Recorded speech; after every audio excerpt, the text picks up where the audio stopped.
Hello and welcome to Lecture 2C. This will be compounds and ions. We're going to start off by defining a compound, a substance with constant composition that can be broken down into elements by chemical processes. We could also say that a compound always contains the same relative numbers of atoms of each element. For example, water always has 2 hydrogens and 1 oxygen. A chemical formula is a representation of a molecule in which the symbols for the elements are used to indicate the types of atoms present, and the subscripts are used to show the relative numbers of atoms. So if we again take water as our example, which is H2O, we can see that we've got 2 hydrogens, so we show that with the subscript 2. And when we have 1, we don't have to show that as a subscript. It is assumed, because we write the element symbol, that we have 1 of them. Alright, so we have some rules for writing formulas. So each atom present is represented by its element symbol.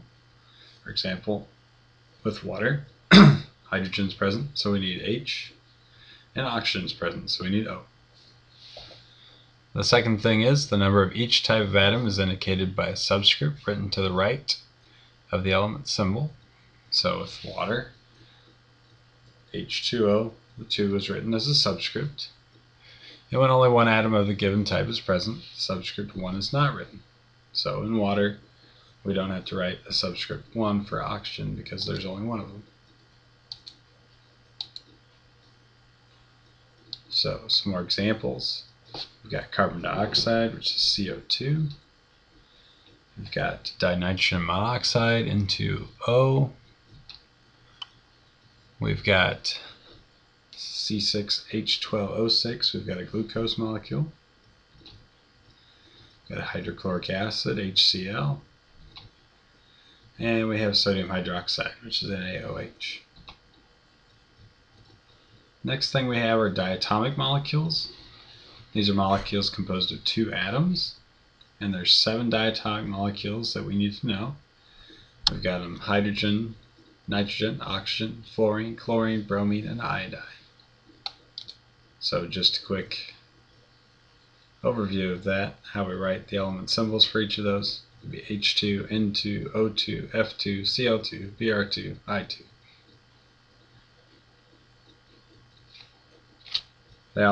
There's 7 of them, and they make a nice 7 here, starting with element number 7. Goes over to fluorine and down to iodine. Then we also have to remember hydrogen up here. Or you can also remember this Brinkelhoff name. So you got this Russian scientist named Brinkelhoff. If it helps, you can call me Mr. Brinkelhoff. Alright, moving on to ions. An ion is an atom or a group of atoms that has a net positive or negative charge because it lost or gained electrons. And the cation is a positive ion because the atoms have lost an electron. So we're losing negatively charged particles. So when we lose these negative charged particles, they become cations. Alright, we also have anions, which are a negative ion because the atom has gained an electron. And we've got a couple of helpful pictures that we've got shown on these slides here. So a cation, turn its eyes into little plus signs, we have a plusy cat. And then the anion is a little antion. So just a couple things to help you remember those. Alright, some more information about ions. A cation is named using the name of the parent atom and adding the word ion afterwards. An anion is named by taking the root name of the atom and changing the ending to IDE and adding ion afterwards. So when we have an ionic bond that's formed, the cation and the anion names are placed together and the ion words are dropped. We'll get to this more in chapter 4. That'll be unit 4. So probably after Thanksgiving. Ions have some general trends. So that first group is a +1, the second one's a +2. We'll skip these transition metals for now. They do have variable charges.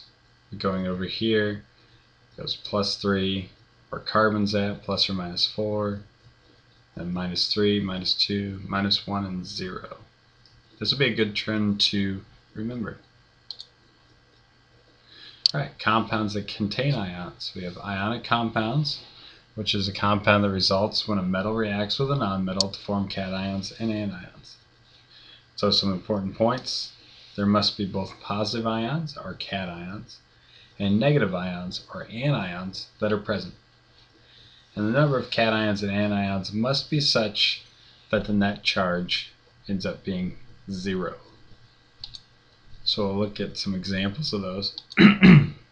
If we are making a sodium chloride compound, we've got sodium with a +1 charge, we've got chlorine that has a -1 charge. Because those charges are exactly opposite, when we add them together, our net charge becomes 0. So we can just simply put Na and Cl together. Alright, now if we have something like magnesium that has a 2+ charge, we're going to need 2 chlorines at a -1 charge in order for our compound to have a neutral charge. So magnesium has a 2+ charge, so what what times -1 would give us a -2 charge, because that's what we need here. And it's obviously going to be 2. 2 times -1 will give us our -2 charge here, so that 2 plus 2 minus equals 0.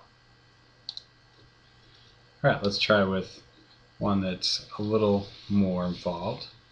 If we have lithium with a +1 charge and nitrogen with 3- charge, in order to balance out or cancel this -3 charge, we need 3 of the lithiums at a +1 charge, so that our compound has a neutral charge of 0. So let's look at a little more practice for writing formulas for ionic compounds. I've got some examples here with their charges. So we'll start with Ca and Cl. Ca has a 2+ charge, chlorine has a -1 charge. So one easy little trick on here is to take these numbers, so ignore the charge symbol, take these numbers and cross them over to become the subscripts. So take them as superscripts and then switch which one they're attached to become the subscript of the other one. So it happens, calcium has a 2+ charge, we drop down the 2, it becomes the subscript behind chlorine. We take the 1 charge that's on chlorine, drop it down behind calcium, but because it's 1, we don't have to write it.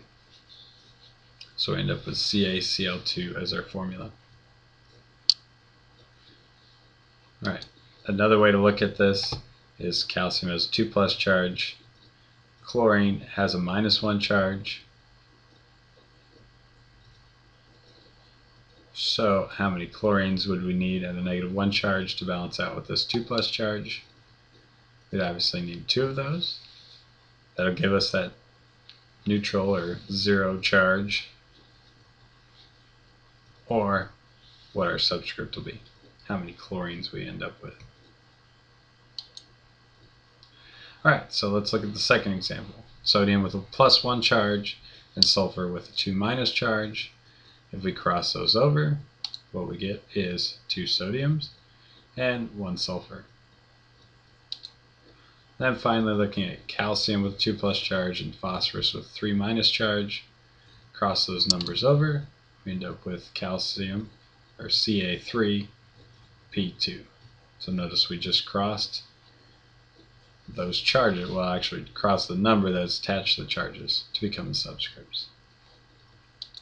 Alright, Thanks for listening. That's the end of our Compounds and Ions lecture.